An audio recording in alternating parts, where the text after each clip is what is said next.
શ્રાવણની શરૂઆતમાં મેઘરાજા ફરી ગરજ્યા।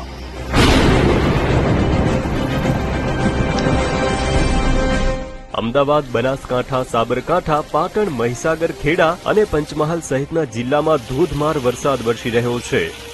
સૌથી વધુ અમદાવાદના દસકોઈમાં છેલ્લા 4 કલાકમાં 8.5 ઇંચ વરસાદ ખાબક્યો। ખેડાના મેમદાબાદમાં 6.52 ઇંચ, ખેડાના કઠલાલ, નડિયાદ, માતરમાં 3 ઇંચથી વધુ, અરવલ્લીના ભિલોડામાં 3.5 ઇંચ, જ્યારે બનાસકાંઠાના ભાભરમાં પણ 3.23 ઇંચ જેટલો વરસાદ નોંધાયો। બનાસકાંઠામાં જળબંબાકારની સ્થિતિ સર્જાઈ છે। વરસાદને કારણે પાલનપુર અમદાવાદ સ્ટેટ હાઈવે પર 10 કિમી સુધી ટ્રાફિક જામ સર્જાયો। પાલનપુર છાપી હાઈવે પર ગાડીઓ પાણીમાં ગરકાવ થઈ, અનેક ઘરોમાં પાણી ઘૂસ્યા, જ્યારે છાપીમાં 3 કાચા મકાન ધરાશાયી થયા। તો મહેસાણાના સતલાસણા આખો વિડિયો જોવા માટે ડાઉનલોડ કરો દિવ્ય ભાસ્કર એપ।